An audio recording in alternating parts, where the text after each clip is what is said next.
Act 3, Episode 1. Announcer.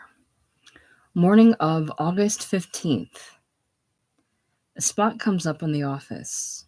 The warden is at the phone.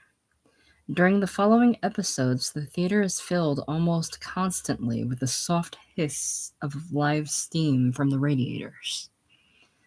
Warden. Schultz. How hot is it down there now? 125? What's the matter? Get it up to 130. You got Butch O'Fallon in number 3, ain't ya? Okay, give number 3 135 and don't let up on it till you get instructions from me.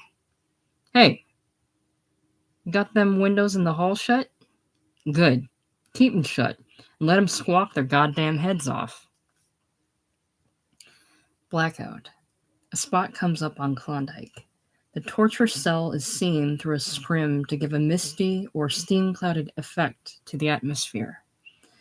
The men are sprawled on the floor, breathing heavily, their shirts off, skin shiny with sweat. A ceiling light glares relentlessly down on them. The walls are bare and glistening wet. Along them are radiators from which rise hissing clouds of live steam. Joe, coughing. What time is it? Butch. How in the hell would I know? Swifty, whimpering. Water. Joe. I wonder if we've been in here all night. Butch. Sure we have. I can see daylight through the hole. Joe. How long was you in that time? Butch. 36 hours. Joe. Christ. Butch. Yeah. And we've just done about 8. Swifty. Water. Butch. Hey. You know what the old maid said to the burglar when she found him trying to jimmy the lock on the... Joe. Yeah. He coughs. Queen. Swifty sick. I am too. Why don't somebody come here? Butch. Oh, you heard that one? Joe. Yeah, a long time ago, Butch. He coughs. Butch. You ought to know some new ones. Joe. No, not any new ones, Butch. Butch. Then tell some old ones, goddammit. Don't you all lie there like you was ready to be laid under? Let's have some life in this party. Sing. You know some good songs, Queenie. You got a voice. Come on, you sons of guns. Put some pep in it. Sing it out. Sing it out loud, boys. He sings wildly, hoarsely. Pack up your troubles in your old kit bag and smile. The others join in feebly. Sing it out. God damn it, sing it out loud. What's the use of worrying? It never was worthwhile. Joe tries to sing. He is suddenly bent double in a paroxysm of coughing. Swifty, in a loud, anguished cry. Water. He sobs. There is a loud, shrill hiss of steam from the radiators as more pressure is turned on. Queen, in frantic horror. They're giving us more. Oh my God, why don't they stop now? Why don't they let us out? Oh, Jesus, please. He sobs wildly and falls on the floor. Swifty, weakly. Water. Butch. Yeah, they're giving us more heat. Sure, they're giving us more heat. Don't you know you're in Klondike? What's the use, you crybabies? You want to go on sucking a sugar tit all your life? Go on, sing it out. I'm forever blowing bubbles. Pretty bubbles in the air. Shapiro. There's nothing to be done about it. Nothing at all. I come of a people that are used to suffer. It is not a new thing. I have it in my blood to suffer persecution, misery, starvation, death. Swifty. Water. Shapiro mumbles in Yiddish, then. My head is full, aching in here. Broken already, perhaps. Rose, you know the property on South Maple Street? It's all in your name, my darling. Be careful. Don't make bad investments. Joe, coughing. Let me at the air hole. Queen, you're hogging it. Joe, can't you see I'm choking to death? He coughs. The steam hisses louder. Butch, rising. We gotta systematize this business. Quit fighting over the air hole. The only air that's fit to breathe is coming through here, through there. We gotta take turns breathing in it. We done 16 hours about. Maybe we'll do 10 more, 20 more, 30 more. Joe. Christ. Queen, we can't make it. Butch, we can if we organize. Keep close to the floor. Stay in a circle around the wall. Each guy take his turn, 15 seconds. Maybe later 10 seconds or 5 seconds. I do the counting. And when a guy flips out, he's finished. He's through. Push him out of the line. This ain't a first aid station. This is Klondike. And by God, some of us are going to beat it, okay? Okay, Joe? Joe. Yeah. Butch, well, get started then. Swifty. Water. Butch. Push the kid up here first. He shoves Swifty's inert body to the air hole. Breathe. Breathe. Breathe, goddamn you, breathe. He jerks Swifty up by the collar, stares at his face. Nah, it's no use. I guess he's beating a cinder track around the stars now. Queen. He ain't dead. Not yet. He's unconscious, Butch. Give him a chance. Butch, inexorably. Push him out of the line. As the lights dim. Okay. Shapiro. Joe. Theme up. I'm forever blowing bubbles. Fade. Dim out. Episode 2. Announcer. Evening of August 15th. A spot comes up on the office. Waylon is at the phone. Warden. You heard him what? Singing? Well, give him something to sing about. 140? Get it up to 145 in Butch's compartment. You bet I want him left in there all night. No, keep the window shut. Water? Let them make their own water. Blackout. A spot comes up on Klondike. Swifty lies dead in center, a shirt over his face. The voices are hoarse, breathing more labored. Joe coughs rackingly. The radiators hiss loudly. Butch. Here comes more. Keep down. Keep down. Queen sobs wildly. Shapiro mumbles in Yiddish. Joe, look, I got it with me. He extracts a razor from his belt. Joe. That's one way out. Butch. Maybe the boss will come down here to look us over. Joe, coughing. No, he wouldn't. Butch. Maybe Schultz will, or the canary. He rises. Schultz. Schultz. Nah, it's no dice. He's too yellow to stick his puss in here. But if he does ever... A whistle sounds. Hear that? It's the lockup bell. We've done 24 hours, Joe. We've only got 12 more to go. Joe, how do you know how long it'll be? Butch, they don't want to kill us. Joe, why don't they? He coughs. Your turn, Butch. Butch, yeah, get moving, Queenie. Queenie. No, let me breathe. Butch tears him away from the air hole. Shapiro shouts something in Yiddish. Queen continues rising and staggering. I gotta get out of here. Let me out. Let me out. He pounds at the wall, then staggers blindly towards the radiators. Butch, stay away from the radiators. Queen staggers directly into the cloud of steam, screams, falls to the floor. He scalded himself. Queen screams and sobs. Stop it. God damn ya. He grasps Queen's collar and cracks its head against the floor. There now. Joe. Butch, you killed him. Butch, somebody should have done him that favor a long time ago. Shapiro mumbles in Yiddish. You heard that one about the blacks in church? Rastus, she says. No, he says, Mandy, how long does the preacher... Dim out. A spot comes up on the office. Waylon is on the phone. Warden. Schultz? How hot is it down there now in Butch's compartment? 150? Good. Keep it there till I give you further instructions. I'll be in my office till about midnight, and if anything comes up, fade out. A spot comes up on Klondike. Shapiro, Queen, and Swifty are dead, and lie in the center. Butch and Joe, gasping, crouch together by the air hole. Joe.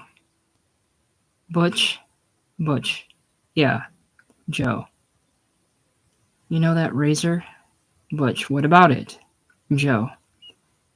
Use it on me. Quick. I want to get done with this. Butch, keep a hold of yourself, Joe. You can make it. Joe. No, I can't, Butch. I'm choking to death. I can't stand it. Butch, breathe. Joe. There ain't no air coming in here now, Butch. Butch, there's air. Breathe it, Joe. Joe. No. Butch raises his face and shakes him. Butch, hoarsely. God damn ya, don't chicken out. Stay with me, Joe. We can beat Klondike. Joe laughs deliriously. Butch continues, springing up. Turn off them fucking radiators.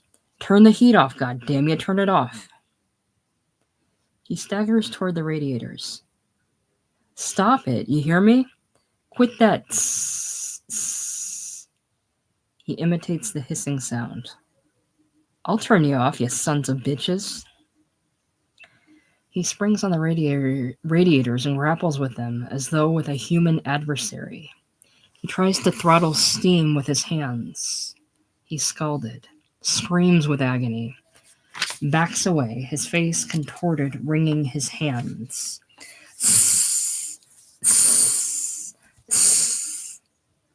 He is crazily imitating their noise. Joe. Christ, Butch, it ain't no good that way. You've blown your top. What's the percentage? Butch staggers back to the air hole. Butch. Joe. Hey, Joe. Swifty. You, Queen. Shapiro. He tugs at one of the bodies. Let's sing. Let's all sing something. Sing it out loud. Sing it out loud. Fortune's always hiding. Why don't you bastards sing something? Come on, sing. Sing. I've looked everywhere. The lights dim as the music completes the final lines of Bubbles. Dim out. Episode 3. Announcer. The southwest corner of the yard. Dark stage and complete silence for several moments. Then, Eva. Jim, here. Eva. I'm late. I couldn't help it. Jim, shh. Eva, lowering her voice. His wife's not on the island. She left this afternoon. I can't stay there in that place with him, Jim. I can't do it. Jim, shh. Don't talk. Eva, what am I going to do, Jim? What am I going to do? Jim, don't talk. It's not safe. They might hear us. Eva. Pause. The beam of a searchlight moves over them. Eva. Jim, they're moving the light. Jim, shh. Keep it down. The light disappears. Eva. Oh, thank God. Jim, now. Eva, you've never even said that you loved me. Jim, I love you. Now. Eva. Oh, Jim. Jim. A longer pause. Jim, the light again. It circles lower this time and pauses directly above them. Christ, keep down low. Eva. Jim. Jim, crawl. No, that way, quick. The light suddenly moves down and shines full upon Eva's face. Eva screams. A siren sounds. Blackout. A spot comes up on the office. Jim and Eva are there with a guard. Waylon enters. Warden. What is this? Guard. It looks like the canaries turned lovebird, Mr. Whalen. Warden, aw. Guard, I heard a noise in the southwest corner of the yard. Sounded like a girl's voice. I dropped the light on, there they was. Warden, doing what? Guard, well, they weren't picking daisies. Warden, ah, to Eva. You, a while ago, got hysterical in here. Objected because there wasn't no chaperone in the house. Then you run out of here like a bitch in heat, and Jim, starting forward. Stop it. Warden, ah. Jim, it's easy to say things like that when you've got a gun stuck in my back. Warden, put the gun down. He takes a rubber hose from the hall. It's disillusioning what happens when you put too much confidence in the wrong people. Take your coat off. Eva. No, you can't do that to him. I won't stand for it. It wasn't his fault. I asked him to meet me out there because I was scared. Scared of you. Scared of this awful place.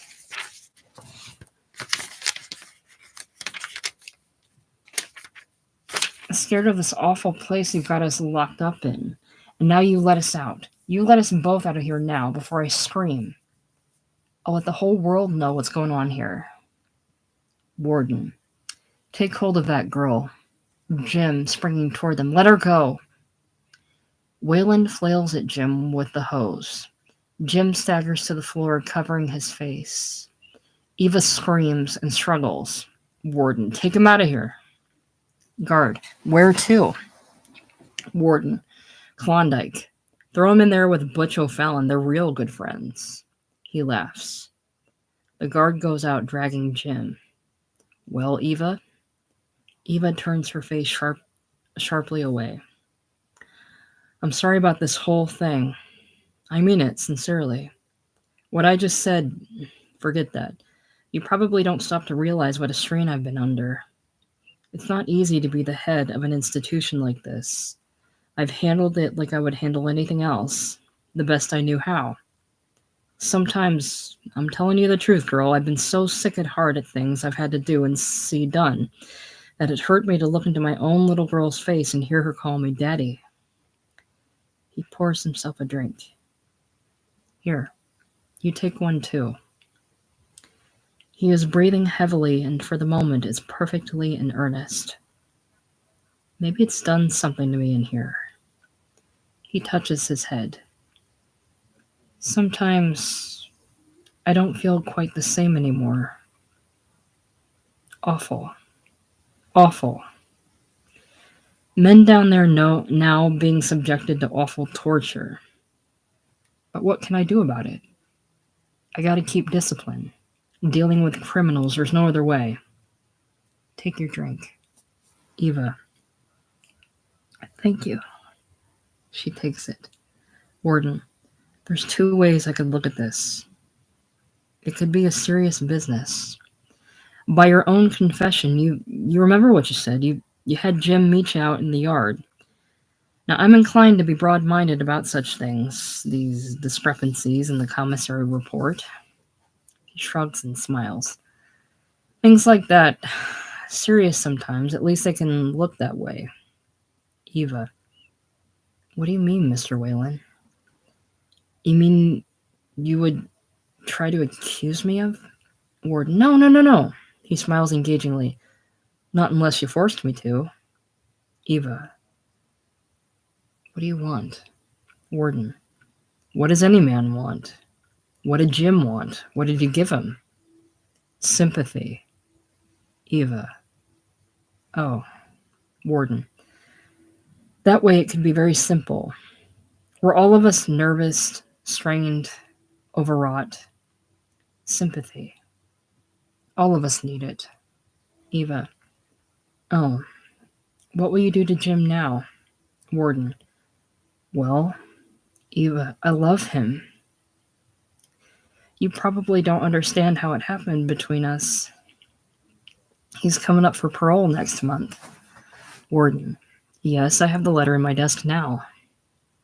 Eva, what letter? Warden, recommending Jim's release.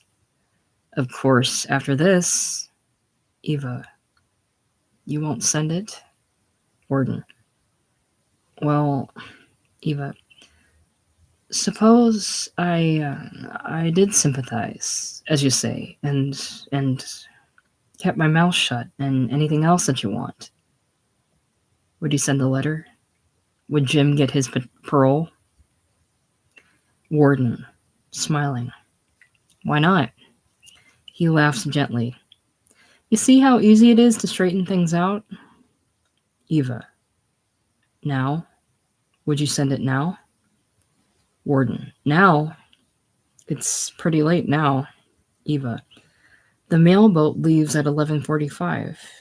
You could have it sent over by that. Don't worry, I won't back out. I'm not afraid of you now.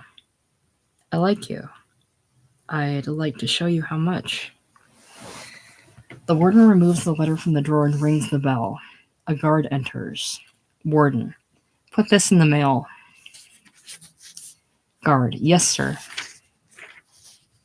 He goes out. Warden. My head aches. Aches all the time. My wife's left me. The little girl, too. He opens the inner door. We're all of us nervous and tired, overwrought. Aren't we? Yes. He ushers Eva in as the light fades. Dim out. Episode 4. Announcer.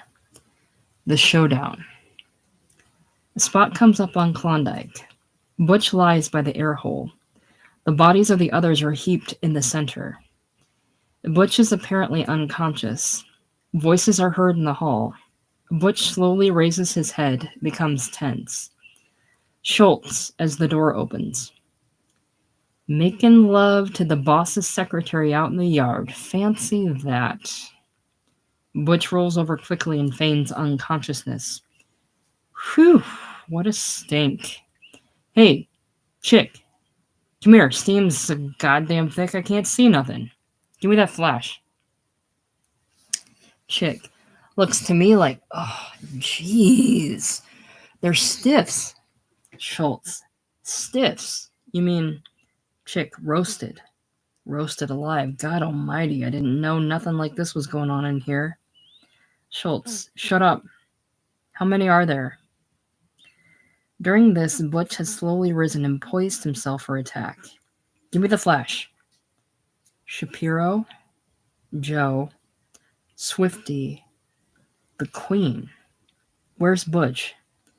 Butch, springing. Here! Here! He clutches Schultz by the throat. Jim attacks Chick. A shot is fired. Jim wrests the revolver from the guard. Jim, toss your mittens. Butch, slowly releasing Schultz. Aw, you, the canary. Schultz, uncertainly. Good work, Jim. Jim, I mean you, Schultz. Reach high. Butch, get them keys off him. Butch, slowly grinning. Ah. He snatches the keys. Schultz, what is this? Jim, Butch, let the boys out. We're going upstairs. Butch, yeah.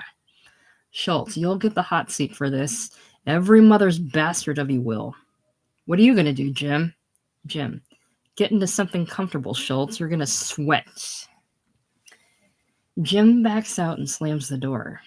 Schultz rushes to it, pounds, and screams. Blackout. The stage is dark for a moment. There is the long wail of a siren.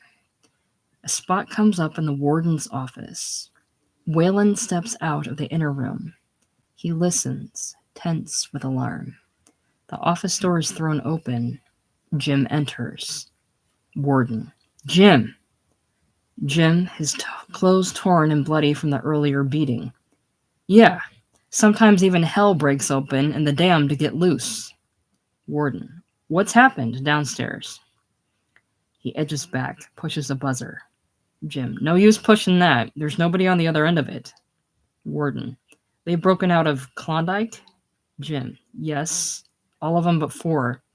4 didn't break out because they're dead. But they sent their regards to you, boss. They want to be remembered. Warden. How did you get that? He points to the revolver. Jim. Raided the munitions? Warden, what happened to Schultz? Jim, he got in trouble downstairs. He's locked in Klondike, keeping the dead boys company down there. The other screws are locked up in the cell block. Stand out of the way. He removes a revolver from the desk. Where's the girl? Warden, she left. Jim, you sure of that? Warden, yes. Why? Jim, this ain't a safe place to be right now. Warden, look here, Jim. Jim, what's the matter? You don't look good. Warden, I'll make a deal with you. Where are the boys? Jim, jerking his thumb toward the door. Waiting out there at the gate? I wanted to make sure the girl wasn't here before I let him come in. Warden, no, you can't do that. Jim, sure. I'm the reception committee. I got the keys. Men are heard shouting outside. Eva appears at the inner door. Jim, Eva. Eva, Jim, don't do it. Jim? It's no use. He's written a letter asking for your parole. He sent it already. Warden, yes, Jim. I done it just now because she... Jim, because she what? He looks at them both. Get back inside there, Eva. The boss starts to follow. Jim jerks him back. Now you stay out here. Eva. Jim. He forces her inside and locks the door. Warden. Jim, you wouldn't give up your parole for the chair. Jim. Sure. It's worth it. I haven't forgotten. Warden. Forgotten what? Jim. 21 days in the hole. Dr. Jones. Warden. Following him to the door. Afterwards, I was your friend. Jim. I wasn't yours. Warden, nearly screaming. I was good to you afterwards, Jim. Jim, I still had your signature on my back. Now we've got a new whipping boss waiting out there, Butch O'Fallon. Warden. No, Jim. Jim has gone out. The roar of the men rises as doors are opened. The warden gasps and darts behind the desk. Men enter like a pack of wolves and circle about the walls. Butch lunging through. Where is he? Warden. Butch, his eyes blinded. There. I've caught the smell of him now. The two rulers face each other for the first time. Outside, there is scattered gunfire, and a flickering light is thrown through the windows like the reflection of flames. It's been you and me a long time. You in here, me out there. But now it's together at last. It's a pleasure, pig-face, to make your acquaintance. Warden. Look here now, boys. O'Fallon, Jim. I'll make a deal with y'all. You've got to remember now, I've got the United States Army in back of me. Butch, laughing and coming toward him. You've got that wall in back of you. Where's the doctor? Convict. Here. He snatches the rubber hose from the wall and hands it to Butch. Butch. Yeah. Warden. No. Think of the consequences. Don't be fools. Butch strikes him with the hose. Warden, cowering to the floor. Stop. I'm a family man. I've got a wife, a daughter, a little girl.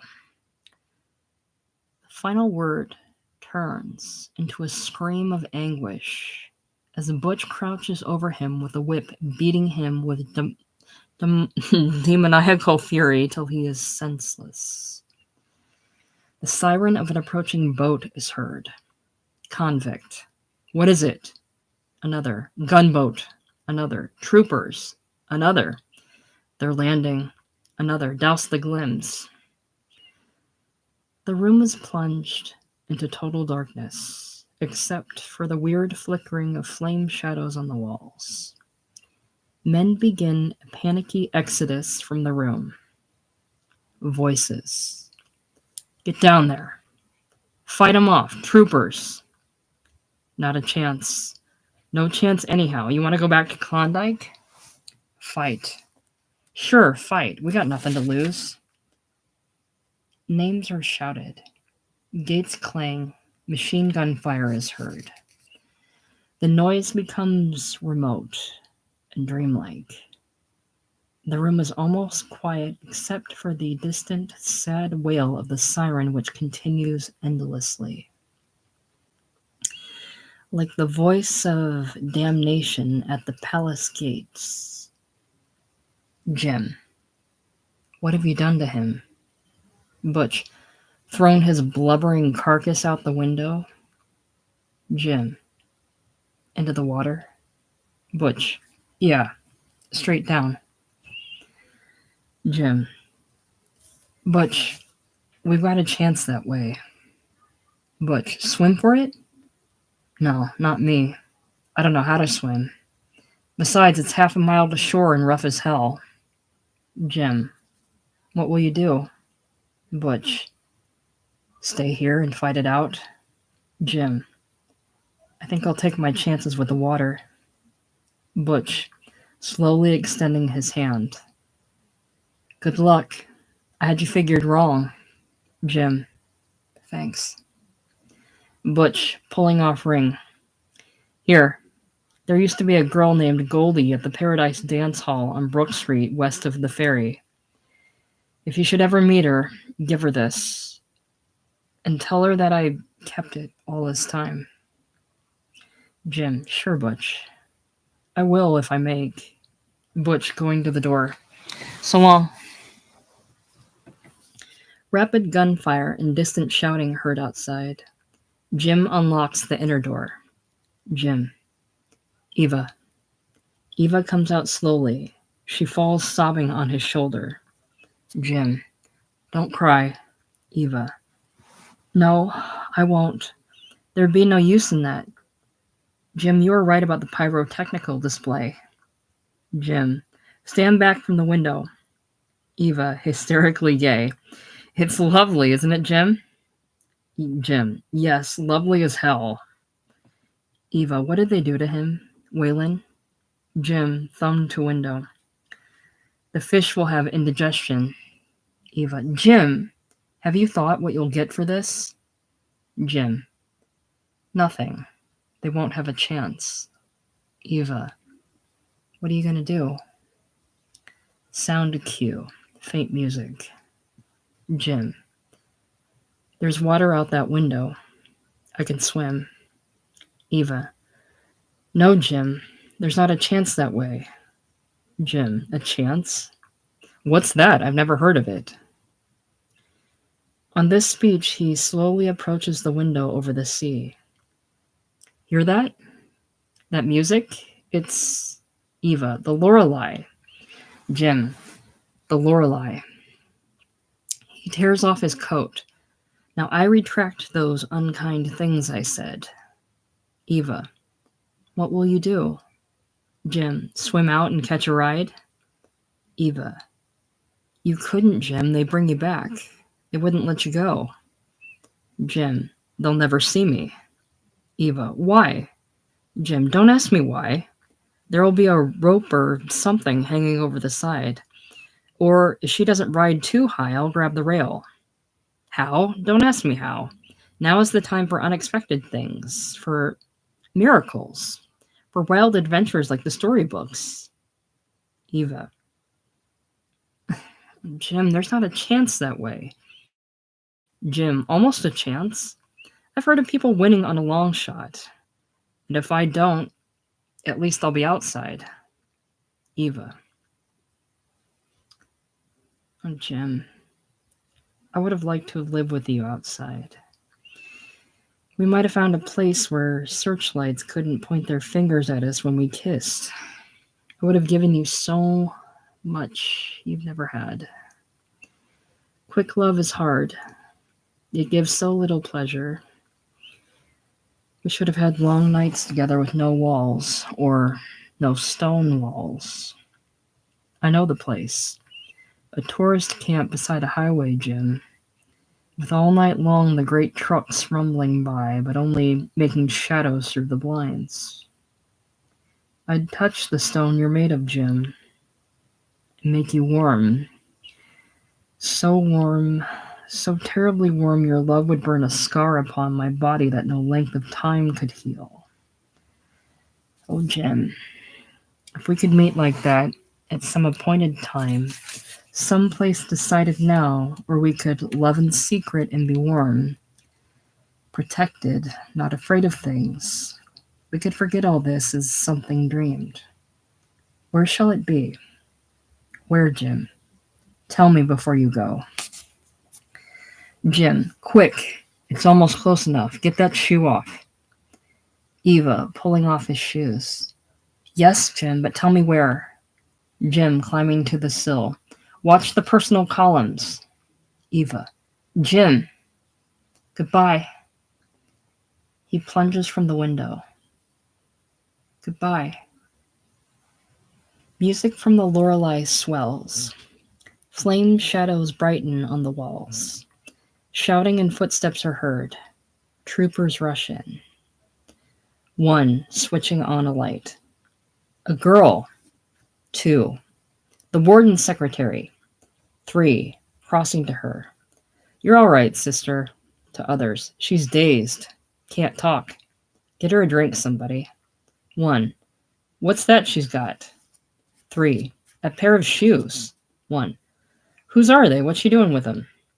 Eva, facing the window with a faint smile. I picked them up somewhere. I can't remember. Light fades except for a spot on Eva, clutching Jim's shoes. Music from the Lorelei rises to a crescendo as a string of colored lights slides past the window. Dim out. Loudspeaker. Oh, there it is. You can see it now, folks. That's the island. Sort of misty tonight on account of the moon's gone under. Them walls are escape-proof, folks.